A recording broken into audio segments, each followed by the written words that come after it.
Berapa lama tak jumpa? Boleh tahan jugalah. Ya, boleh tahan. Tapi Alhamdulillah, wajah-wajah lama masih ada. Maksudnya tak mati lagi. Ya, sungguh. Bukan benda sia-sia dak. Allah Ta'ala bila dia bagi ruang tu, adalah tu. Cuma kitalah kena rebut peluang yang Allah bagi. Baik. Dalam Al-Quranul Karim, surah Al-Hashr. Surah 59 pada ayat 18. Allah Subhanahu wa taala menyebut a'udzu billahi minasyaitonir rajim. Ya ayyuhalladzina amanu ittaqullah wal tanzur nafsum ma qaddamat lighad wattaqullah innallaha khabirum bima ta'malun. Sadaqallahul azim. Kata Allah, wahai orang beriman, kitalah yang ngaku kita ni beriman. Ittaqullah. Jangan hanya duduk di tangga orang beriman, tapi hendaklah membangunkan diri agar beramal menjadi orang yang bertakwa kepada Allah. Kerana ada orang beriman tapi tak bertakwa. Ngaku tak Islam, ngaku solat belum, puasa jauh, riba nombor 1, haram paling depan. Gitu kan? Jadi ada orang beriman tak mengaku beriman, tetapi dia tidak bertakwa. Orang beriman belum tentu bertakwa, tapi orang bertakwa sudah tentu beriman. Bila orang yang bertakwa, maksudnya dia akur dengan ketaatan kepada Allah Subhanahu wa taala. Allah kata, wahai orang beriman, bertakwalah kamu kepada Allah. Bagaimana bentuk takwa itu? Wal tanzur nafsum ma qaddamat lighad. Sifat orang bertakwa adalah memerhatikan apa yang boleh dia bawa untuk bertemu hari esok. Esok tu maksudnya 2. Mati ataupun hari kiamat. Itu sifat orang bertakwa. Jadi setiap inci dalam hidup manusia, dia fikir, kalau aku mati macam mana? Ready ke tidak? Dah siap ke belum? Taubat ke belum? Amal dah buat ke belum? Itu sifat manusia. Ya, wal tanzur nafsum ma qaddamat lighad. Seseorang yang beriman dan bertakwa itu adalah mereka yang sentiasa memikirkan apa persiapannya seandainya mati datang. Atau seandainya matahari terbit dari sebelah barat. Maksudnya terjadinya hari kiamat. Dan Allah ulang kali kedua, wattaqullah, hendaklah kamu bertakwa lagi kepada Allah. Innallaha khabirum bima ta'malun. Ya, Allah Subhanahu wa taala itu maha besar di dalam membalas ataupun mengurniakan kebaikan atas apa yang telah kita kerjakan. Jadi insya-Allah dalam ayat ini mengingatkan poin yang paling besar adalah adakah kita buat persiapan yang terbaik untuk bertemu dengan kematian, iaitu esok yang kekal. Kita selalu dengar dalam Facebook dia kata apa? Dunia ini bukan tempat tinggal. Dunia ini hanya tempat untuk kita meninggal. Sedang akhirat itu tempat kita kekal. Dia peringat awal lagi dah. Ya, jadi kita nak cek apakah amal kita seandainya datangnya kematian atau seandainya datangnya hari kiamat. Dan Alhamdulillah, kita melalui tarbiyah sebulan, bulan puasa yang cukup.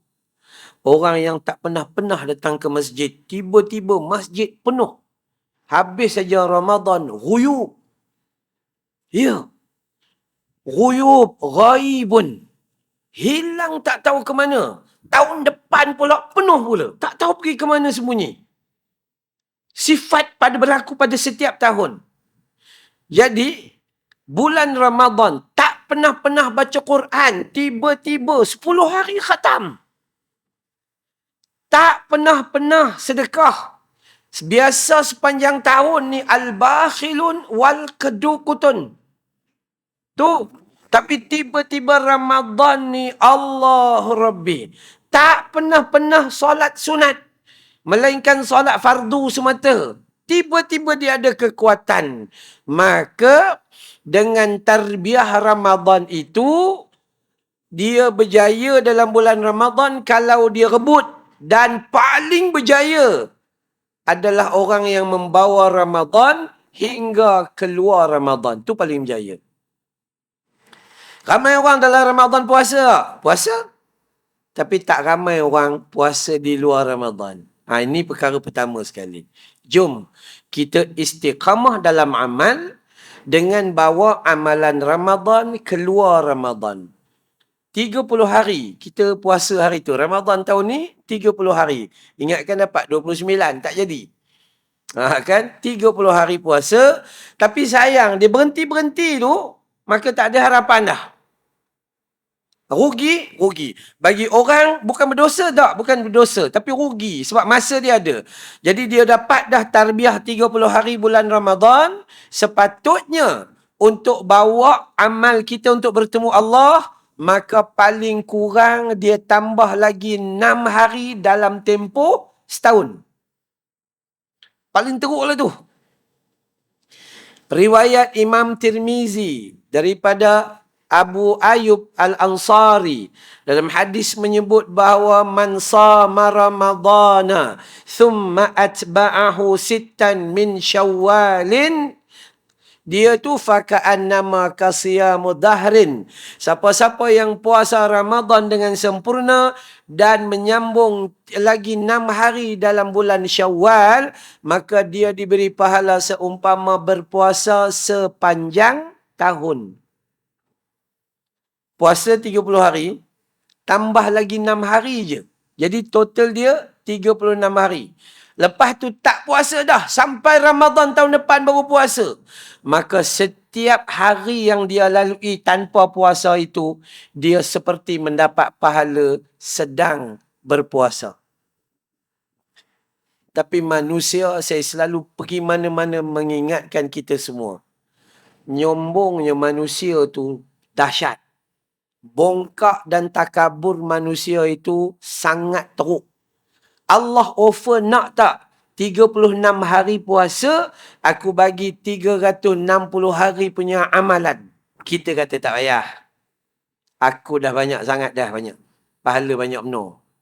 Itu rugi.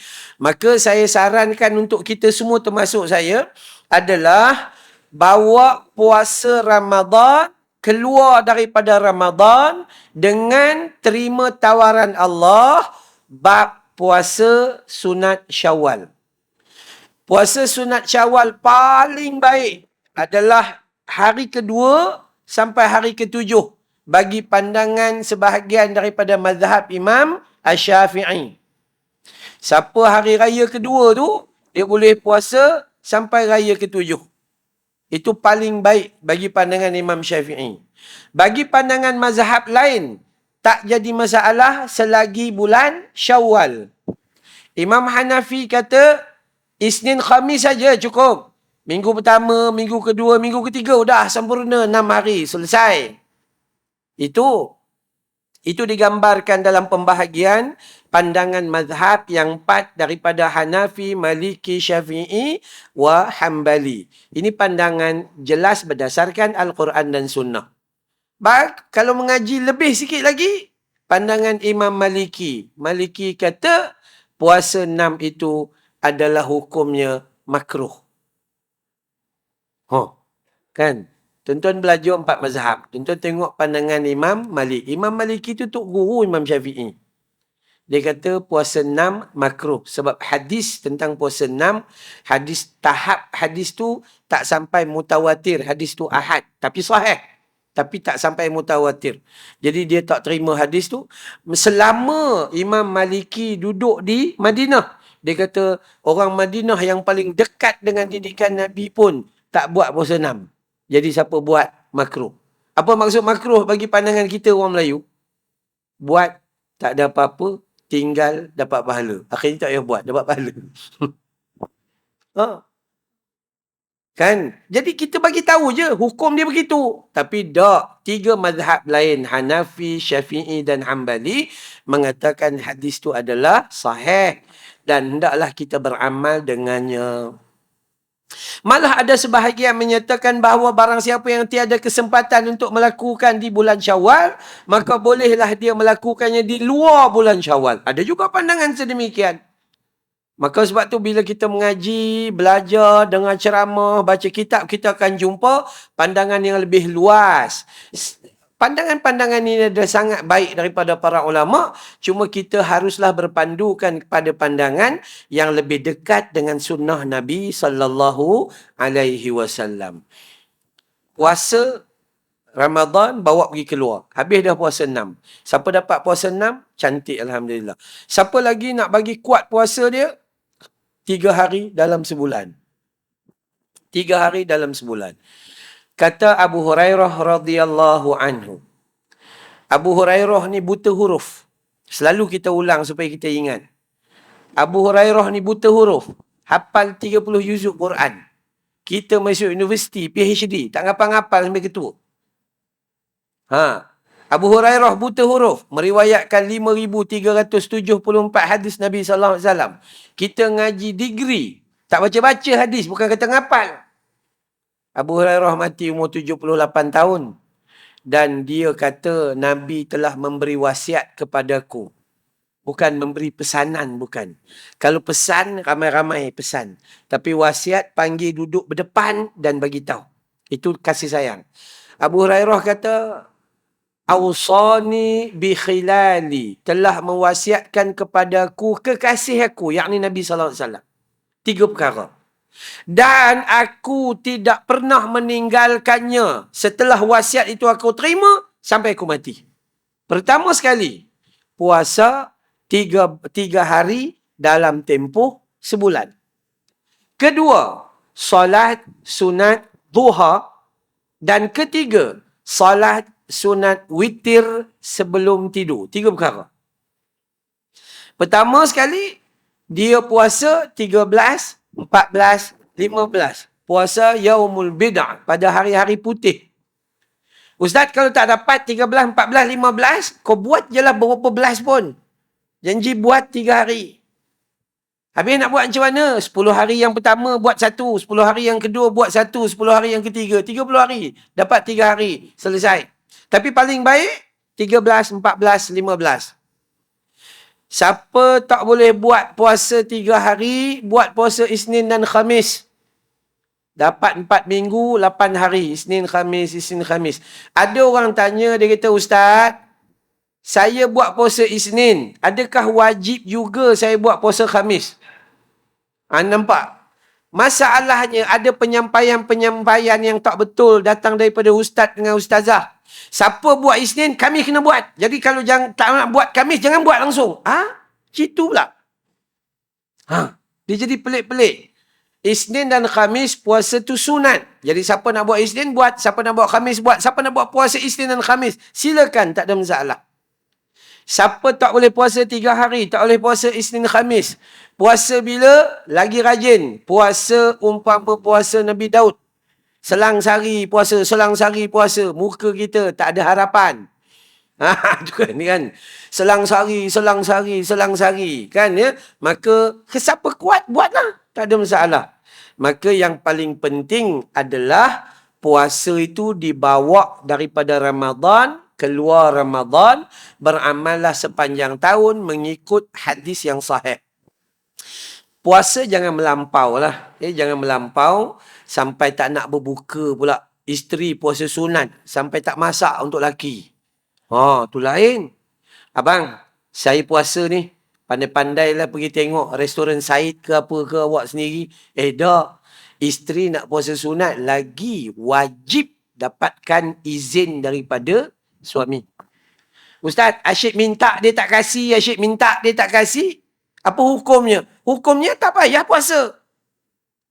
Senang. Pahala dapat? Dapat sebab awak memang berkehendak untuk puasa. Tapi suami tak kasih. Dah selesai perkara. Senang jadi orang perempuan. Tak payah susah-susah.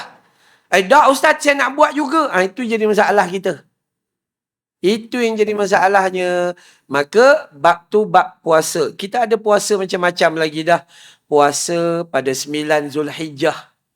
Puasa pada 10 Muharram.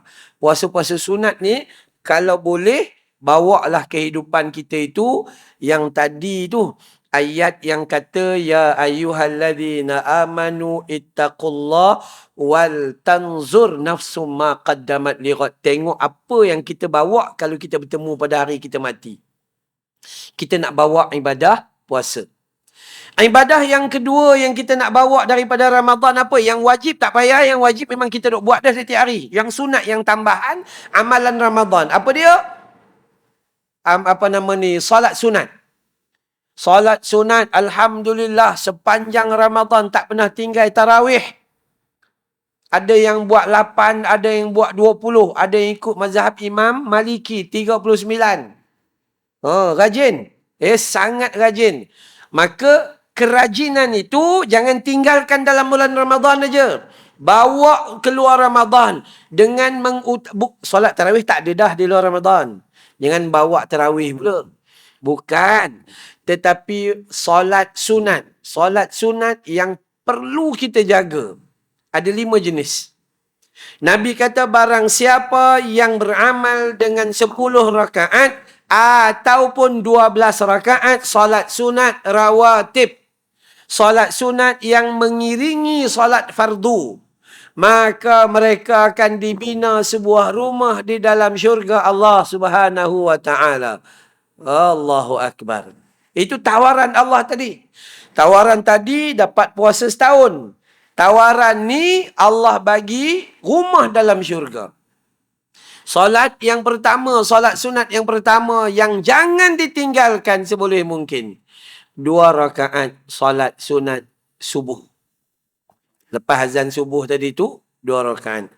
Ini tidak nyembang tak habis-habis. Iya sungguh. Kan ya? Allah tawarkan nak tak rumah dalam syurga. Tak nak nyombong kita. Cuma Tok Bilal kena bagi ruang lah sikit. Kejap-kejap soft. Sabar lah. Bagi orang solat sunat. Soft. Sabar. Kalau ngaji hadis, tukang azan, kalau dia ngaji hadis, dia akan baca Nabi kata antara azan dan iqamah itu. Orang yang sakit perut, dia pergi tandas, selesai dia buang di tandas, dia sempat ambil wuduk, masuk takbiratul ula bersama imam. Kalau Tok Bilal belajar tentang hadis antara azan dengan iqamah, waktu tempoh dia adalah ketika orang lapar, dia makan, selesai cuci tangan, dan kemudian lepas kumur masuk boleh takbiratul ula bersama imam.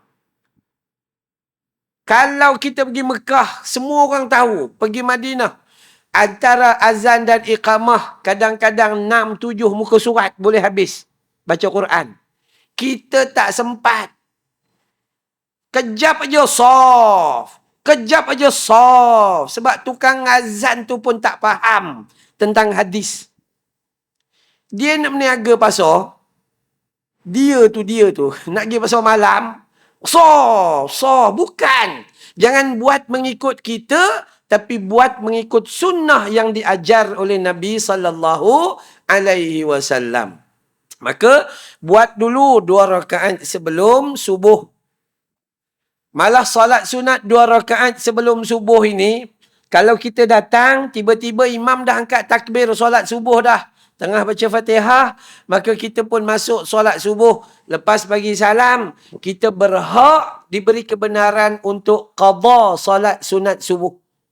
Qada solat sunat subuh. Tak ada masalah. Orang perempuan tiba-tiba, hari ni tak ada kuliah, contohnya. Dia solat di rumah.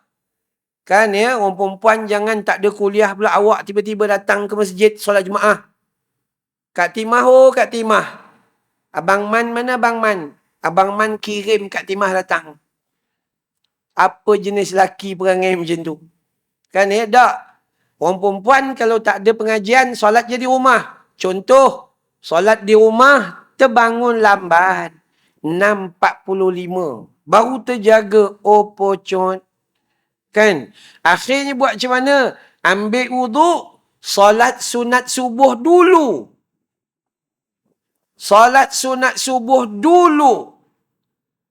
Semalam saya bersama dengan ahli keluarga Datuk Aminuddin, seorang toki syarikat kapal di Damansara Perdana. Dia himpun ahli keluarga sebelah datin, sebelah isteri dia, seramai 71 orang di Tasik Kebun Serendah, dekat dengan Bukit Beruntung. Jadi saya pergi, selesai program kami, dalam perjalanan nak pergi makan, datin tanya saya, "Ustaz, nak tanya betul ke? Ada ustaz kata, dah solat subuh ni, selepas masuk 20 minit selepas waktu subuh, maka haram kita solat sunat subuh." Hai? Azan subuh, bila azan subuh saja, 5.52 contohnya, maka selepas 20 minit, maksudnya 5.22, maka kita haram buat solat sunat subuh. Saya pun terkejut. Datin ustaz mana bagi tahu ni? Hadis mana yang dia ambil? Jadi, kalau tuan-tuan tahu hadis sahih riwayat Imam Muslim, Nabi dengan para sahabat, mereka ini bergerak di dalam musafir. Berhenti, Nabi tengok para sahabat ni mengantuk dan letih. Kata Nabi, "Kita tidur." Sahabat dengar-dengar kata, "Tidur." Calo betih. Semua pakat tidur sungguh-sungguh. Dan mereka tidak terjaga. Melainkan Nabi terjaga. Dan cahaya putih sudah berada di kaki langit. Tinggal saki-baki waktu nak hilang, waktu subuh, bukan nak masuk. Nak hilang dah waktu subuh. Apa Nabi kata? "Wahai Bilal, azan." Selepas azan, Nabi masih lagi melakukan 2 rakaat solat sunat subuh. Tuan-tuan perempuan, kalau yang tak buat, tolonglah perhati betul-betul. Masih lagi dalam keadaan waktu yang tinggal begitu, masih lagi. Selesai solat subuh pada hari itu, sahabat tanya, "Ya Rasulullah, solat sunat masih dilakukan walaupun begini waktu nak habis?" Kata Nabi SAW, "Raka'at al-fajri khairum minad dunya wa ma fiha." 2 rakaat solat sunat subuh itu lebih baik dari dunia dan seisinya. Boleh qada di 2 tempat. Selepas subuh, reverse pergi tempat lain, qada. Atau selepas subuh, relax dulu, takut orang kata kita sembahyang 4 rakaat. Kita balik di rumah, waktu syuruk habis, masa tu waktu duha dan qada. Boleh. Tak ada masalah. Itu hadis sahih. Itu satu kena jaga. Solat sunat subuh. Lelaki dan perempuan. Okay. Perempuan kalau dia tak buat, suami tak boleh share. Tak apalah abang buat 2 rakaat, kita share 1,5. Tak boleh. Awak kena buat juga. Yang ketiga, yang kedua, solat sunat qabliyah zuhur. Selepas azan zuhur, qabliyah ni dia ada 2. Satu boleh buat 2 rakaat, satu boleh buat 4 rakaat. Itu hadis yang sahih, sebelum ada hadis lain. 2 rakaat pun boleh, 4 rakaat pun boleh. Yang ketiga, salat sunat ba'diyah zuhur. 2 rakaat. Hadis yang mula-mula. Hadis lain nanti. Yang keempat, salat sunat ba'diyah maghrib. Bukan qabliyah. Qabliyah sunnah pengakuan. Tapi Nabi tak buat, para sahabat buat. Jadi di antara qabliyah dengan ba'diyah maghrib, maka ba'diyah lebih utama. Saya hari Jumaat, kalau tazkirah dan khutbah, saya selalu peringat. Ramai manusia datang masuk masjid, solat sunat tahiyatul masjid, bagus. Dan selepas azan tu, mereka buat solat sunat qabliyah Jumaat. Bagus, tak ada masalah. Walaupun itu sebenarnya tak ada dalam sunnah Nabi SAW. Solat sunat qabliyah itu Nabi tak buat. Tapi tak apa, sebab sebahagian kata ada hadis antara azan dan iqamah ada solat sunat. Okay, no problem. Tapi ramai yang meninggalkan solat sunat ba'diyah Jumaat. Sedangkan yang sangat-sangat dituntut adalah ba'diyah Jumaat. Boleh buat di masjid dan boleh buat di rumah. Kita elok buat di masjid. Balik di rumah, hanyut. Kan? Buat di masjid, bagus. Di berapa rakaat? 2 pun boleh, 4 lagi bagus dengan 2 salam. Ini saja nak bagi tahu bahawa ada manusia yang macam tu. Maka di antara qabliyah maghrib dengan ba'diyah maghrib, yang lebih dituntut adalah ba'diyah maghrib. Dan yang kelima, salat sunat yang sangat dituntut adalah ba'diyah isyak.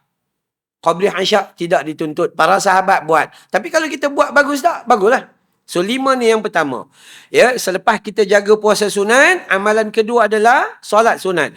Qabliyah subuh ataupun solat sunat subuh, sebelum zuhur, selepas zuhur, selepas maghrib, selepas isyak.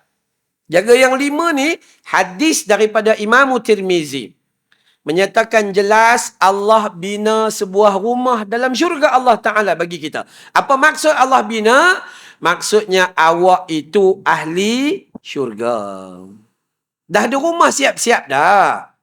Itu pun nyombong. Tak payahlah rumah aku Seksyen 18 kan ada.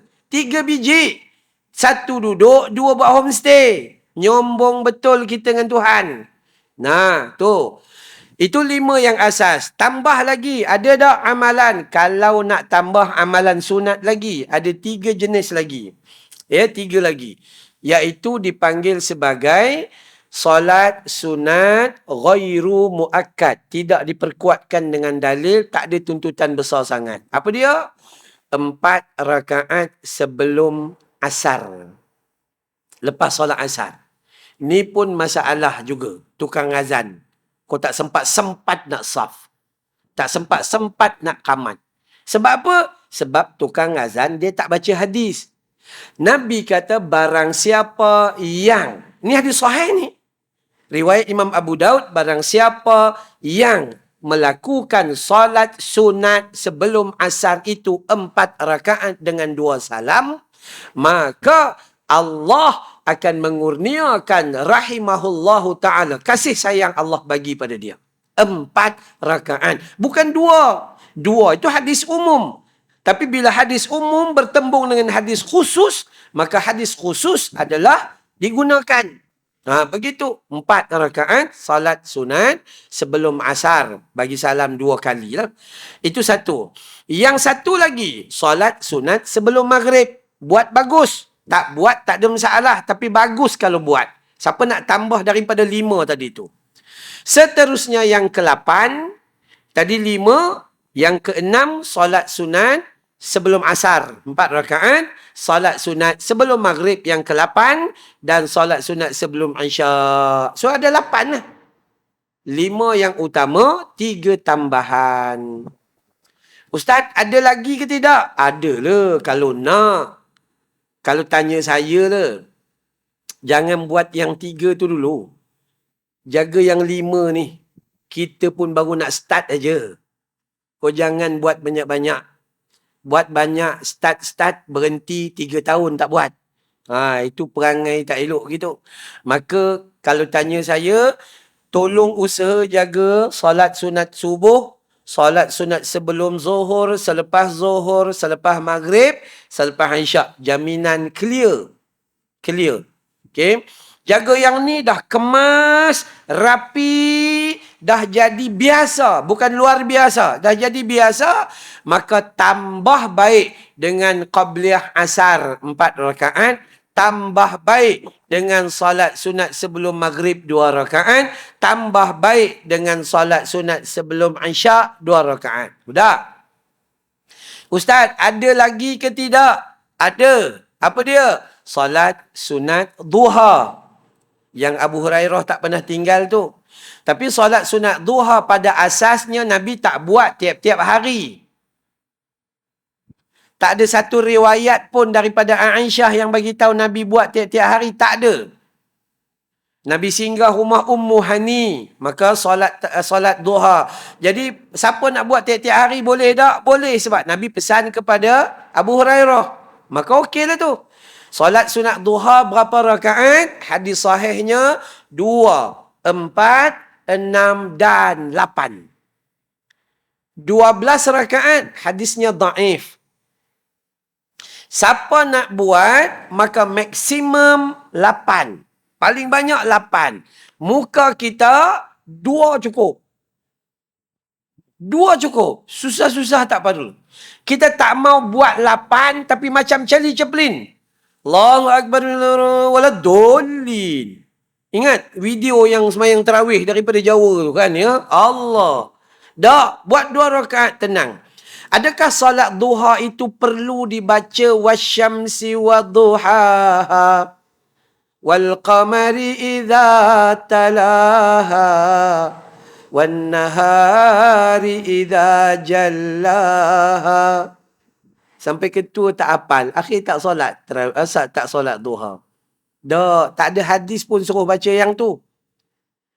Apa saja, faqra'u ma tayassara minal Quran, kata Nabi, petikkan daripada ayat Quran, bacalah apa yang mudah bagi kamu dalam Quran. Apa yang mudah bagi kita?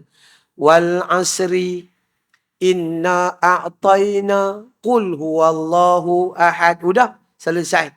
Tapi gabungan yang paling baik apa? Qul ya ayyuhal kafirun qul huwallahu ahad. Dah selesai. Cukup. Habis. Ada tak solat sunat yang lain? Ada. Solat sunat witir macam Abu Hurairah. Solat sunat witir Abu Hurairah. Sekejap, terlupa. Solat sunat duha ni waktunya bila? Lebih kurang 28 minit selepas syuruk. Kita katalah sekarang syuruk berapa? Ada jam sini? Tak ada. 7, 2 minit. 7.30 cantik. Boleh buat lah. Kan, tambah 28 minit, ngam-ngam cantik dah. Kalau saya suka buat pukul 8, antara pukul 8 sampai pukul 12 tengah hari. Ada 4 jam. Takkanlah 2 rakaat tak dan. Hampa pergi mana? Restoran Syed, roti canai 2 keping, teh tarik tambah 2 kali, kencing manis naik sampai 17. Yang tu sempat. Takkanlah 2 rakaat tak sempat. Kan? Pi Ion Mall Section 13 habis 6 tingkat. Boleh berjalan. Takkanlah 2 rakaat. Itu manusia. Kita kena tanya diri kita sendiri lah. Saya selalu buat itu pada diri saya. Hang suruh orang lain buat baik. Hang buat ke tidak? Saya suka paksa diri saya buat. Sangat-sangat kena buat. Kalaulah kita kata, tak ada apalah Ustaz. Solat tu sunat saja. Kan? Puasa sunat buat? Tak buat. Pasal apa? Sunat. Baca Quran? Sunat. Solat sunat? Sunat. Akhirnya, menyunat aja kita sampai mati. Ya, sungguh. Apa yang kita nak dapat?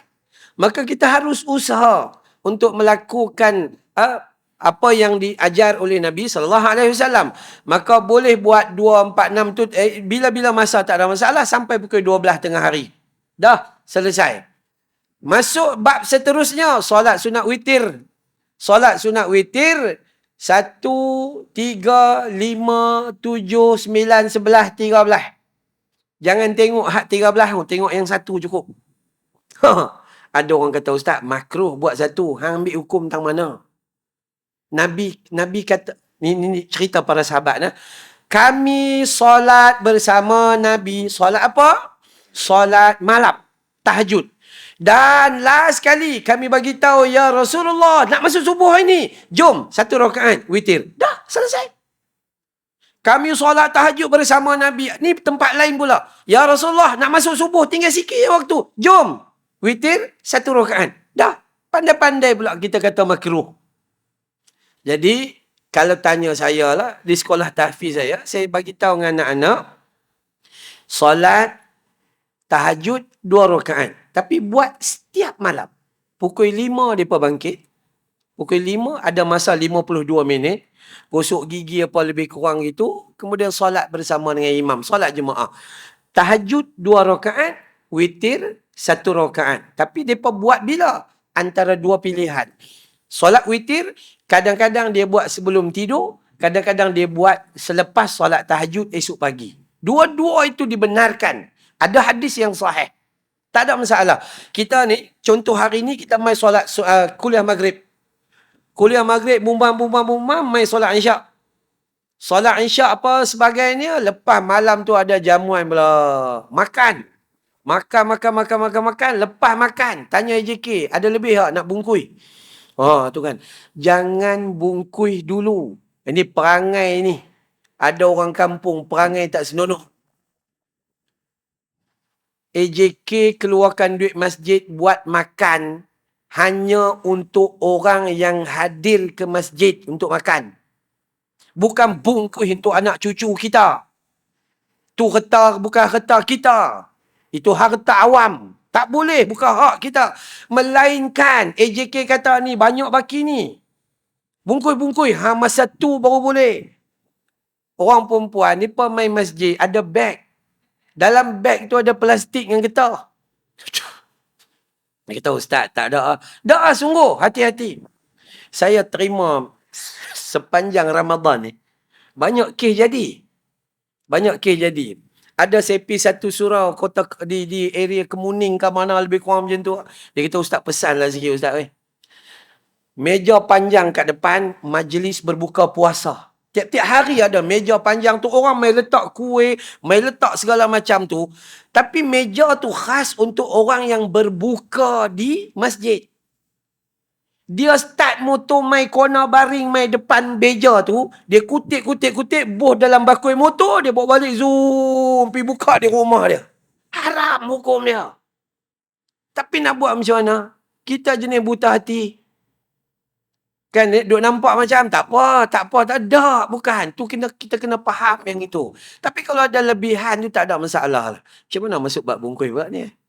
Okey, baik. Yang tu okey ya. Jadi selesai yang tu. Maka katalah maghrib lepas isyak, maka bila boleh buat solat sunat witir itu bila balik di rumah. Katalah kita nak tidur pukul 11. Sunnah waktu nak tidur ambil wuduk. Sebelum tidur, buat dulu solat sunat witir. Berapa rakaat? 1 cukup lah. Siapa mampu buat 3, bagus. Nabi banyak buat 5 dengan 7. Tapi kalau buat 1 okey tak? Nabi pernah buat 1. Dan banyak kali juga. Jadi hukumnya tak ada masalah. Dia tak ada masalah apa. Solat sunat witir, boleh juga buat esok pagi, dekat-dekat nak habis subuh tu, dekat-dekat nak masuk subuh tu, maka yang tu pun boleh.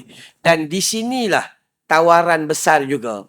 Dan apa lagi solat sunat yang sepatutnya kita bawa dengan didikan Ramadan itu, solat sunat tahajud. Tahajud ni, kita buat sajalah.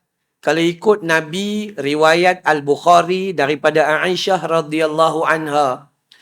Kata Aisyah, Nabi SAW solat tahajud 1 malam sama ada dalam bulan Ramadan atau di luar bulan Ramadan 8 tambah 1 atau 8 tambah 3 atau 10 tambah 3.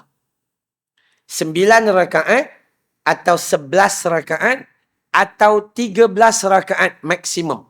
Ada hadis yang berbeza-beza. Tapi kebanyakan kata Aisyah adalah 8 tambah 3. Jadi 11 rakaat. Sebab tu untungnya kita bulan Ramadan. Sebab kita boleh buat solat tahajud. Itulah solat tahajud kita tu. Ada orang tanya, Ustaz, saya solat tarawih 8 tambah 3 bersama imam. Perlukah saya bangun pagi esok solat tahajud? Tak perlu. Kenapa tak perlu? Hakikatnya, solat tarawih itu adalah as-salatul lail. Salat di waktu malam. Dan itulah solat tahajud kita. Sebab itu, waktu solat tarawih, lepas isyak sampai sebelum subuh. Boleh buat bila-bila je. Awal malam boleh buat, tengah malam boleh buat, tidur dulu. Tidur bangun pukul 5. Pukul 5 pagi buat, tak ada masalah. Boleh belaka. Okay. Tapi siapa rajin, buat je lah. Cuma untunglah kita sepanjang Ramadan dapatlah solat tahajud walaupun sepanjang tahun tak buat. Okeylah tu, alhamdulillah. Nah, okey, itu solat witir. Ini semuanya solat tahajud boleh buat. Cuma solat tahajudnya Nabi nampak buat tak banyak macam kita buat 20, 23. Kan ya? Nabi buat 8 tapi 2 rakaat yang pertama sekali, rakaat ni Allahu Akbar, Nabi baca surah Al-Baqarah. Lepas tu Huzaifah kata, aku harap Nabi rukuk pada ayat ke-100. Surah Al-Baqarah tu lah. Huzaifah duduk belakang. Aku harap Nabi rukuk pada ayat yang ke-100. Kalau kita harap Nabi rukuk ayat ke-5, ulaika ala hudam min rabbihim. Itu tahlil arwah kan. Dia ayat 100. Sampai ayat 100 aku terkejut. Nabi tak rukuk. Nabi sambung sampai ayat yang penghujung 286 ayat. Surah paling panjang dalam Quran. Dan aku harap Nabi rukuk pada ketika itu. Tiba-tiba Nabi tak rukuk. Dan Nabi sambung surah perempuan An-Nisa surah keempat ayat dia berapa? 176 ayat. Ketika tu hati aku rasa macam gelisah, nak berhenti tak berhenti, nak berhenti tak berhenti, nak berhenti tak berhenti. Dia tak berhenti. Kalau kita Nabi bagi salam, dah lama kita berhenti. Ya. Nah, dan rakaat kedua Nabi menghabiskan surah Ali Imran 200 ayat. Dua rakaat pertama 3 surah ratusan ayat. Kita 2 rakaat 3 surah 3 qul. Itu aja. Tu pun rasa panjang berbenar. Ya Allah, kita lah. Saya tak tahu lah tuan-tuan, tapi saya macam tu lah, lemah iman. Ya, tapi kita kena usaha tak? Usaha. Usaha dia apa? Iaitu perhati apa yang kita nak bawa untuk bertemu Allah Subhanahu Wa Taala nanti. Kalau esoknya kita mati atau esoknya jadi hari kiamat contohnya. Maka yang pertama kita kata puasa sunat bawa sepanjang tahun. Yang kedua kita kata solat sunat. Ya, solat sunat tu tolong jaga dan tambah baik yang perlu. Yang ketiga, sadaqatun jariyah. Bulan Ramadan ni, punya bagus. Ada seorang makcik tu telefon, dia kata, Ustaz, saya nak derma kat pusat tahfiz Ustaz. Saya nak derma ni bulan Ramadan. Dia telefon pada bulan Syakban. Ustaz, boleh tak saya nak derma dekat pusat tahfiz Ustaz, tapi nak derma bulan Ramadan. Apa nasihat Ustaz? Saya punya nasihat adalah cuma saya nak tanya je. Kalau makcik mati bulan Syakban macam mana gaya? Tu kan. Jadi, macam tu ya Ustaz. Macam tu. Maka sebab itu Allah pesan wasari'u, bersegeralah kamu dalam melakukan kebaikan. Jangan tangguh. Kalau hari ni nak derma. Ustaz, saya nak derma tapi saya nak tunggu Jumaat. Semalam baru lepas Jumaat. Nak tunggu lagi 6 hari. Hari keempat mati. Udah. Kesilapan manusia. Yang setan main pada kita. Hang ni bagus betul. Tapi setan tak cakap Kedah lah. Kan? Setan kata hang ni bagus ahli derma. Tapi jangan derma dulu. Bagus derma hari Jumaat. Kita pun tunggu. Hari tiba hari Sabtu. Tunggu mati. Tepuk tangan setan dengan kita. Apa saja nak melakukan kebaikan. Segera. Kenapa? Kerana kata Jin Samsudin. Ya, esok masih ada. Tapi persoalan filem dia yang kedua. Esok untuk siapa? Dan persoalan ketiga, tiada esok bagimu. Mampu kita. Ya sungguh. Jadi kalau kita mengaji betul-betul lah, Allahu Akbar, apa nak jadi dengan aku ni? Contohlah begitu. Maka sedekah jangan ditangguh. Tuan-tuan buka dalam surah Al-Munafiqun, surah 63 pada ayat yang ke-10. Ketika Allah memerintahkan kita melakukan nafkah sedekah, nafkah ahli keluarga, sedekah apa sahajalah, tapi kita gagal melakukannya atau kita tak mau buat, maka akan ada sekumpulan manusia dalam ayat tersebut, Al-Munafiqun surah 63 ayat 10. Allah kata, ada sebahagian manusia, yakni apabila mereka sudah mati, lalu mereka menyesal, lantas mereka berkata kepada Allah, Ya Allah, alangkah baiknya kalau ajal aku ditangguh. Untuk apa itu? Watasaddaq, untuk aku bersedekah. Esok kita dah mati, kita minta, Ya Allah, kembalikan aku ke Seksyen 18. Kembalikan aku ke Bukit Beruntung. Untuk apa? Watasaddaq, untuk bersedekah. Ada manusia yang diberi ruang. Duit ni punya banyak. Makan dah tak boleh larat dah. Kencing manis, nak makan apa? Silap makan 28. Tu kan. Silap makan darah tinggi 190. Silap makan mengesot gaut. Silap makan nyawa tak lepas asma. Iya sungguh. Apa sangat yang kita nak makan? Untuk kita paling banyak kita tambah 2 kali je. Tapi cara untuk memanfaatkan harta adalah share dengan orang lain. Itulah yang paling afdal. Siapa yang kita nak share? Tu bini kita. Yang beli tudung. Tudung apa? Dulu selalu awak beli bawal. Tukar tenggiri. Dulu awak beli bawal. Tukar kembung. Jenahak ke sesekali. Contoh. Siapa nak share? Anak-anak kita. Cucu-cucu kita. Ini orang yang paling dekat. Ini dibiarkan cucu kita pinjam PTPTN untuk sambung belajar. Sedangkan natuknya tu dalam bank ada 100-200 ribu duit KWSP dengan gratuity. Ya sungguh kadang. Atuk pun al-bakhilun wal qadukutun. Mana ni?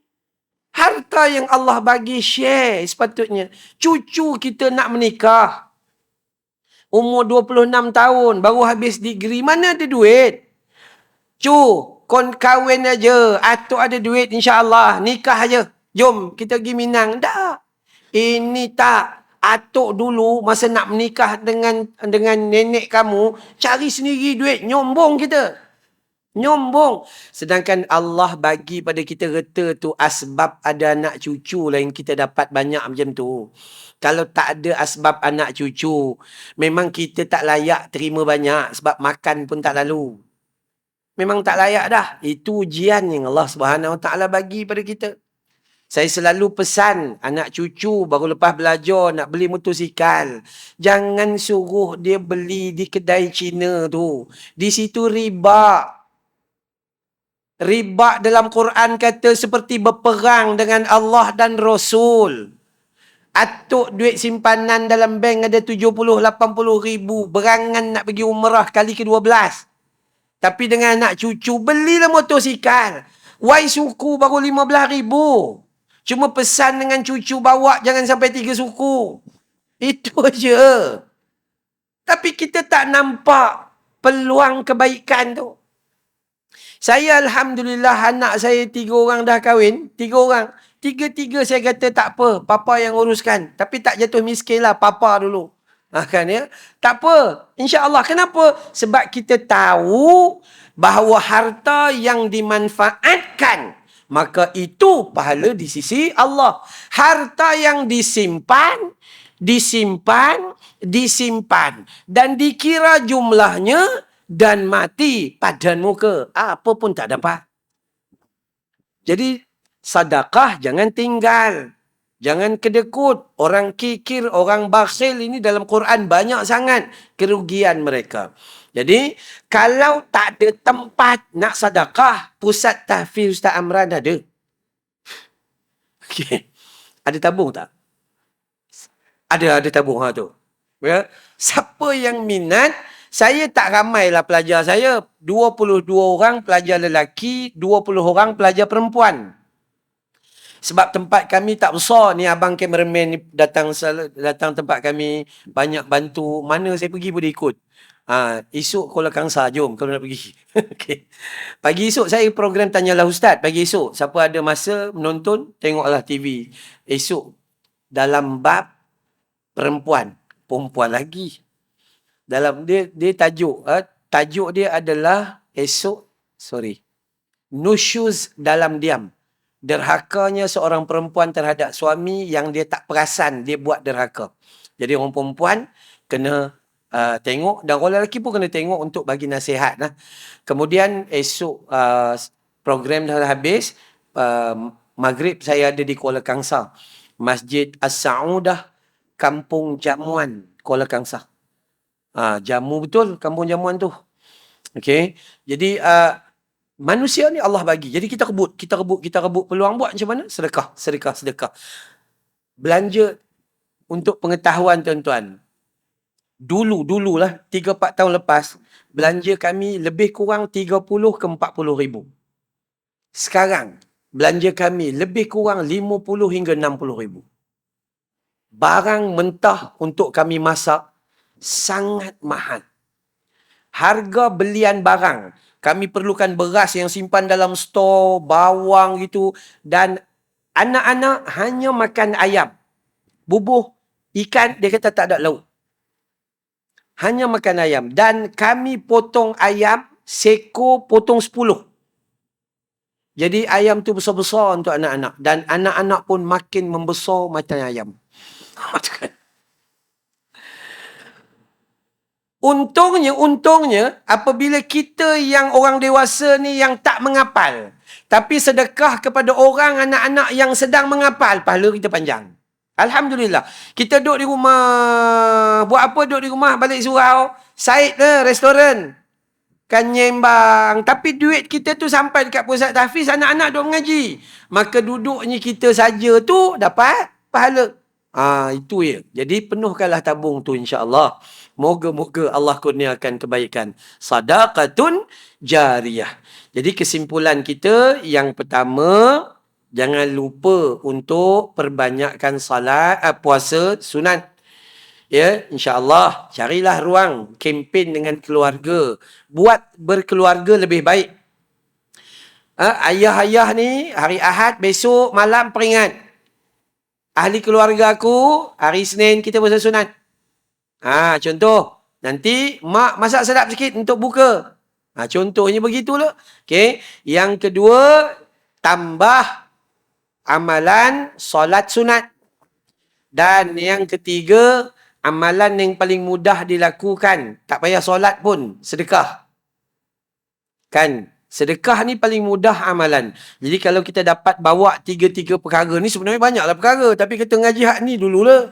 Hak 3 ni pun belum tentu buat. Jadi ambil yang 3 ni, cuba ambil dan bawa sepanjang kehidupan kita. Wallahu a'lam. InsyaAllah. Baik, 1-2 soalan. Silakan kalau ada. Boleh?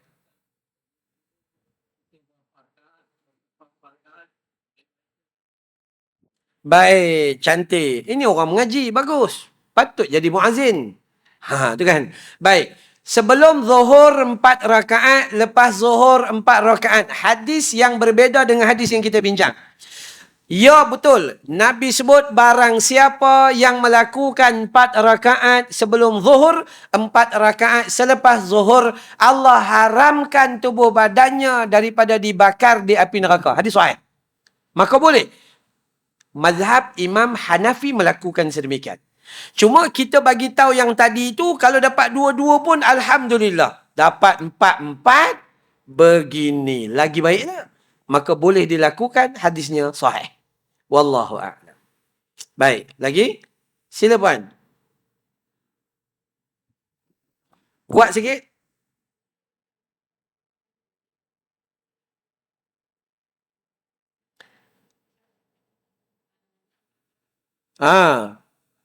Solat duha. Baik. Dia begini, kaedah dia. Saya mengajar fiqh musafir. Jamak dan qasar. Masjid Al-Ikhlas. Seksyen 13. Sebulan sekali, Rabu pertama. Fiqh musafir. Kitab tu ditulis oleh Dr. Dr. Zulkifli Al-Bakri. Ya. Baik. Adakah ketika musafir, kita tidak perlu melakukan salat sunat duha? Pertama, ya. Kenapa? Salat fardu pun kita pendekkan. Tiba-tiba rajin pula. Macam tu. Solat fardu yang 4 tu potong jadi 2. Yang 2 tu pun cantum jadi 1 lagi pula tu. Dalam solat zuhur boleh buat asar sekali. Bermaksud, Allah tengah menghadiahkan kepada kita hadiah besar. Terima je lah. Jadi nak buat tak solat duha? Tak perlulah buat. Ustaz, saya duduk dalam hotel. Suami pergi mesyuarat. Jadi duduk saja, tidur aja. Maka boleh tak buat? Ikut suka awak je lah. Sebab benda tu sunat. Pada hakikatnya tak perlu buat lah sebab kita dalam musafir. Tetapi kalau awak duduk hotel, buka TV. Buka TV, tengok cerita Hindustan saja. Kan ya? Maka gitulah. Tengok cerita Hindustan tu, je deka koi jana sanam. Ya. Pyar hota hai divana sanam. Dia duduk seorang-seorang dalam hotel. Ab yahan se kahan jaye hum, tere baahon mein mar jaye hum. Laki balik daripada mesyuarat. La la la la la. Jadi tak adalah masalah. Pada hakikatnya tak payah. Tambah ada orang tanya, Ustaz, saya solat jamak kasar ni, tapi saya nak buat solat qabliyah dengan ba'diyah. Hak tu lagi teruk. Yang tu lagi teruk. Tak ada. Nabi dalam perjalanan, hanya Nabi buat dua saja. Pertama, solat sunat qabliyah subuh. Sebab subuh orang tak jalan. Satu. Yang kedua, solat witir. Duha pun Nabi tak buat. Jadi kalau tanya saya, ikut Nabi je lah. Kenapa ikut Nabi? Allah kata, may yuti'ar rasul faqad ata Allah. Siapa ikut Rasul, maka dia taat kepada Allah Ta'ala. Wallahu a'lam.